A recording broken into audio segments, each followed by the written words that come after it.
దేవుని పరిశుద్ధ నామమునకు మహిమ కలుగునుగాక. ప్రియులారా, ప్రభునామన మీ అందరికీ వందనాలు. దేవుని వాక్యం ధ్యానిందాము. యెషయా గ్రంథం 40వ అధ్యాయము 31వ వచనం. యెహోవా కొరకు ఎదురు చూసేవారు నూతన బలము పొందుదురు. వారు పక్షిరాజు వలె రెక్కలు సాపి పైకి ఎగురుదురు.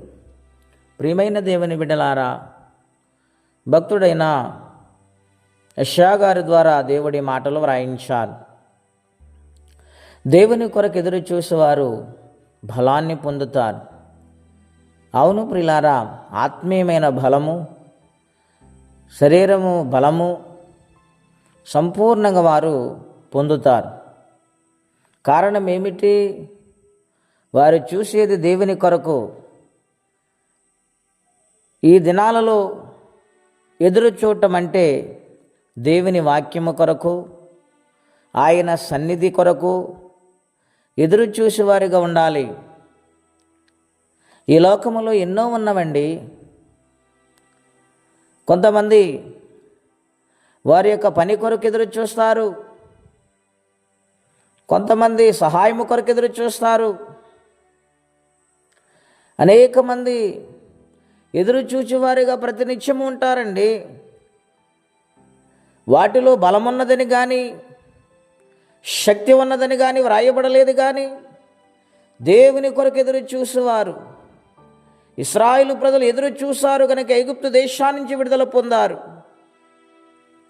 దావీదు ఎదురు చూశాడు కనుక గొర్రెల దొడ్డలో నుండి దేవుడు ఆశీర్వదించి ఉన్నతమైన స్థాయినిచ్చారు.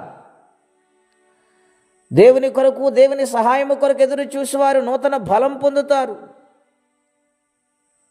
నూతన శక్తిని పొందుతారు. ఎటువంటి గడ్డు సమస్య అయినా దేవుని వైపు చూసి ప్రార్థించి కనిపెడితే ఖచ్చితంగా దేవుడు సహాయము చేస్తారు, బలాన్ని ఇస్తారు. దేవుడు బలహీనతను తొలగిస్తారు, సమస్యలను విడిపిస్తారు. ఆయన కొరకు ఎదురు చూసేవారుగా ఉండాలి. ప్రియులారా, రెండవ మాట మనం చూస్తే పక్షిరాజు రెక్కలు చాపి పైకి ఎగురుదురని రాస్తున్నది. అవును ప్రియులారా, గ్రద్ద ఎగురుతూ ఎగురుతూ ఎగురుతూ ఆ పక్షిరాజు చాలా ఉన్నతమైన ఎత్తులోనికి వెళ్ళిపోతుంది. అక్కడి నుండి పరిశీలన చేస్తుంటుంది భూమిని. అలాగనే ప్రియులారా, మన జీవితాల్లో కూడా దేవుని కొరకు ఎదురు చూసినప్పుడు దినదినము ఉన్నతమైన స్థితిని దేవుడు అనుగ్రహిస్తారు. ఒకనాటి జీవితం మనం వెనక్కి తిరిగి చూస్తే ఇంత కృపను దేవుడు ఎలా ఇచ్చారని ఆశ్చర్యం జరిగింది. అది దేవుని కృప, ఆయన ప్రేమ. కుటుంబాన్ని దేవుడు ఇచ్చిస్తారు, ఇంటిలో యజమానులని ఇచ్చిస్తారు, దేవుడు బిడ్డలను ఇచ్చిస్తారు. కారణం ఒక్కటే, ఆయన కొరకు ఎదురు చూసేవారిగా ఉండాలి. ప్రియులారా, పక్షిరాజు వలె బలాన్ని సంపాదించుకొని దినదినము వృద్ధిలోనికి వస్తారు. అపజయం అనేది వారిలో ఉండదండి. ఒకవేళ సమస్య వచ్చిన ఆశ్చర్యరీతిగా దేవుడు తొలగిస్తారు. గనుక ఎదురు చూసే జీవితం, కార్యము కొరకు ఎదురు చూసే జీవితం, సహాయము కొరకు ఎదురు చూసే జీవితం, వీటన్నిటికంటే ఆయన కొరకు ఎదురు చూసే, రాకడ కొరకు ఎదురు చూసే జీవితం మనం కలిగి ఉంటే నిశ్చయముగా ఆయన మన యందు శ్రద్ధ నిలిపి భక్తి నీతిని బట్టి దేవుడు వర్ధిల్ల చేస్తారు.